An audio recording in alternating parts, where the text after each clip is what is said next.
میرا شوہر پردیس تھا۔ جب یہاں میری ڈیلیوری کا وقت آیا تو ڈاکٹرز نے بڑا آپریشن کرنے کے لیے کہا کیونکہ بچہ صحت مند تھا، لیکن میری ساس نہ مانی، کہنے لگی یہ سب ڈرامے بازیاں ہیں، میں کسی دائی سے کیس کروا لوں گی۔ پھر ایک دائی کو بلایا گیا۔ ڈیلیوری کے دوران میرا بچہ دم گھٹنے سے مر گیا۔ میری ساس نے سارا الزام مجھ پر ڈال دیا اور میرے شوہر کو میرے خلاف بھڑکا کر طلاق دلوا دی۔ تو میرے گھر والوں نے زبردستی ایک اچھی جگہ میری شادی کر دی۔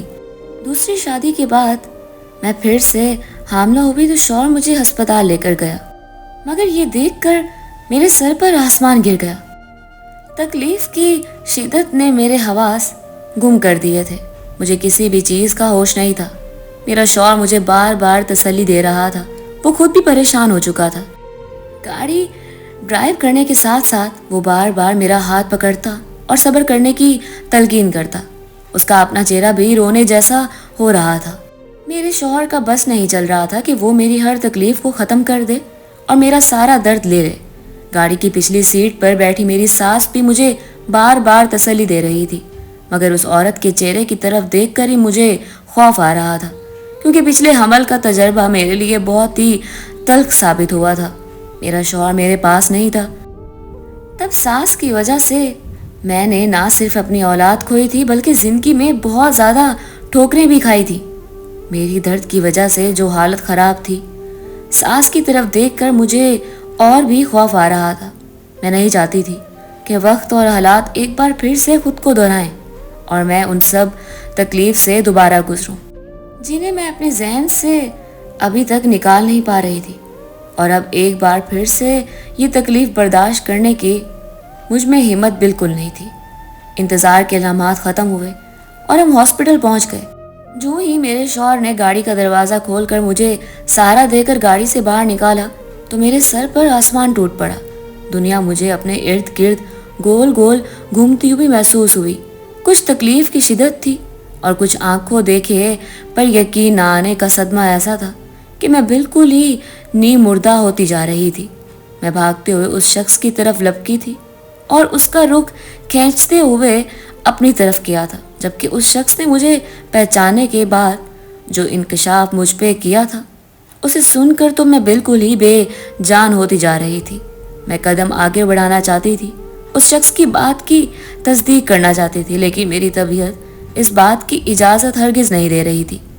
درد ہر پل بڑھتا جا رہا تھا جسے نظر انداز کرنا ناممکن تھا، اور اس کے ساتھ ساتھ ہی میری دھڑکن بھی تیز ہو رہی تھی۔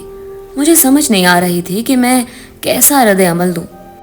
جو انکشاف اس شخص نے مجھ پر کیا تھا اسے قبول کرنے سے میرا دماغ اور دل دونوں ہی ہچکچا رہے تھے۔ آخر ایسا کیسے ممکن تھا؟ اور پھر یہ درد پہ لگنے والے جھٹکوں کی وجہ سے دھیرے دھیرے میری آنکھیں بند ہونے لگیں اور میں اپنے شوہر کی باہوں میں ہی جھول گئی۔ جب مجھے ہوش آیا تو کچھ دیر کے لیے میرا دماغ تاریکی میں تھا۔ مجھے ارد گرد کے حالات اور منظر کی کچھ سمجھ نہیں آ رہی تھی۔ پھر آہستہ آہستہ میرا ذہن بیدار ہونے لگا اور میرے ذہن میں گزرے ہوئے حالات اور واقعات ایک کے بعد ایک گردش کرنے لگے۔ تمام واقعات تفصیل سے یاد آتے ہی میری روح کانپ اٹھی اور میں نے اپنے ارد گرد نظر دوڑاتے ہوئے اپنے شوہر کو تلاش کرنا چاہا، لیکن مجھے کمرے میں کوئی بھی نظر نہیں آ رہا تھا۔ میں نے اٹھ کر بیٹھنا چاہا تو میرے پورے وجود میں درد کی ایک شدید لہر اٹھی۔ مجھے ایسا لگ رہا تھا جیسے میرا نچلا دھڑ کسی نے کاٹ کر پھینک دیا ہو۔ ہر تکلیف پہلی تکلیف سے زیادہ شدید تھی۔ میں نے کسی کو پکارنا چاہا تو میرے حلق سے آواز بھی نہیں نکل رہی تھی۔ اسی اثناء میں کمرے کا دروازہ کھلا اور میرا شوہر کمرے میں داخل ہوا۔ مجھے جاگتا پا کر فوراً میری طرف لپکا۔ میں اٹھ کر بیٹھنے کی کوشش کر رہی تھی جب اس نے مجھے کندھوں سے پکڑ کر آرام سے لٹا دیا اور پھر سرد آنکھوں سے میری طرف دیکھتے ہوئے بولا کہ لیٹی رہو، تمہارا آپریشن ہوا ہے، تمہارے اس طرح بے احتیاطی کرنے سے زخم کو نقصان پہنچ سکتا ہے۔ لیکن مجھے اپنی پرواہ ہی نہیں تھی۔ میں نے بے قرار ہوتے ہوئے اپنے بچے کے بارے میں پوچھا، جس پر میرے شوہر نے بتایا کہ میں نے ایک بیٹے کو جنم دیا ہے، اسے معائنے کے لیے بچوں کے ڈاکٹر کے پاس لے جایا گیا ہے۔ میری ساس جلد ہی میرے بیٹے کو لے کر میرے پاس آ جائے گی۔ میں ابھی اپنے بچے کی فکر سے مطمئن ہوئی ہی تھی کہ جب میرے شوہر نے میری آنکھوں میں دیکھتے ہوئے سرد لہجے میں جو بات کی اس نے مجھے سن کر دیا تھا۔ میں نے بے یقینی بھری نظروں سے اس بات کی طرف دیکھا تھا۔ وہ مجھ سے ایسی بات کیسے کر سکتے تھے؟ اس سے پہلے کہ میں اپنے شوہر کی بات کا جواب دیتی، میری ساس میرے بچے کو اٹھائے کمرے میں داخل ہوئی۔ اپنے بچے کو دیکھ کر میں نے بے قراری سے اپنی ساس کے چہرے کی طرف دیکھا تو وہ مسکراتے ہوئے بچہ میری گود میں دے دیا اور اس کے ساتھ ہی مجھے اور میرے بچے کو نئی زندگی کی مبارک دی۔ اپنے بیٹے کو گود میں لیتے ہی ایک پل کے لیے میں سارے غم بھول گئی۔ حمل کے شروع کے 4 سے 5 مہینے میں بے حد نڈال رہی تھی۔ الٹی اور قے کی وجہ سے میرا کچھ بھی کھانا پینا محال تھا۔ اس کے علاوہ میرا دل گھبراتا، چکر آتے اور مجھے کسی بھی چیز کا ذائقہ اچھا نہیں لگتا تھا۔ اس کے ساتھ ہی مجھے ہائی بلڈ پریشر کا بہت زیادہ مسئلہ رہنے لگا تھا۔ میں دن رات روتے ہوئے اپنے بچے اور اپنی صحت اور سلامتی کی دعائیں مانگتی تھی، اور اب جب صحت مند بچہ میری گود میں آیا تھا تو ایسا لگ رہا تھا کہ میری ساری دعائیں قبول ہو گئی ہیں۔ اور اس کے ساتھ ہی مجھے میرا پچھلا وقت یاد آ گیا، جس کی وجہ سے میری آنکھوں میں آنسو بھر آئے۔ میں نے اس بات کو بعد میں اپنے شوہر سے کرنے کا سوچتے ہوئے فی الحال اپنے بچے پر ہی ساری توجہ کی، جو کہ ابھی کچھ ہی گھنٹوں کا تھا، مگر میرے لیے میری ساری دنیا بن گیا تھا۔ بچے کو پیار کرتے ہوئے میں نے نظریں اٹھا کر اپنے شوہر کی طرف دیکھا تو وہ مسکرا رہے تھے، جیسے ہمیشہ مسکرایا کرتے تھے۔ میں یہ بات تو جان گئی تھی کہ میرے لیے اپنے شوہر سے یہ بات منوانا بے حد مشکل ہوگا، مگر مشکل حالات کا بیڑا پار کرنے کا سوچتے ہوئے بھی میں خاموش ہو گئی تھی اور صحیح وقت کا انتظار کرنے لگی۔ میرا نام نور ہے اور میں نے BA تک تعلیم حاصل کی ہے۔ گھر کے حالات بہت زیادہ سازگار نہیں تھے، اس لیے میں اعلیٰ تعلیم حاصل نہیں کر سکی اور BA کے بعد تعلیم کو خیر آباد کہہ کر گھر بیٹھ گئی۔ ہم 3 بہنیں اور 2 بھائی ہیں۔ میرے ابو سرکاری محکمے میں کلرک کے طور پر کام کرتے تھے۔ ہمارا گھرانہ بہت زیادہ خوشحال نہیں تھا، لیکن ہماری گزر بسر اچھی ہو رہی تھی۔ میری امی نے چھوٹا سا بیوٹی پارلر کھول رکھا تھا۔ میری بہنیں بھی فارغ وقت میں میری امی کا ہاتھ بٹاتی تھیں۔ ان کے ہاتھوں میں مہارت اور صفائی تھی، اس طرح سے اچھے پیسے بن جایا کرتے تھے، ورنہ ابو کی تنخواہ پر 5 بچوں کو پالنا ہرگز آسان کام نہیں تھا۔ مگر میری ماں نے اپنے ہنر کے بدولت یہ مشکل وقت بھی آسانی سے کاٹ لیا تھا۔ گھر چلانے کے ساتھ ساتھ میری امی بچت کر کے کچھ پیسے بھی جمع کرتی رہتی تھیں، جن سے ہم بہنوں کے جہیز کے لیے کچھ نہ کچھ چیزیں خریدتی تھیں اور ان کو چھپا کر رکھ دیتی تھی۔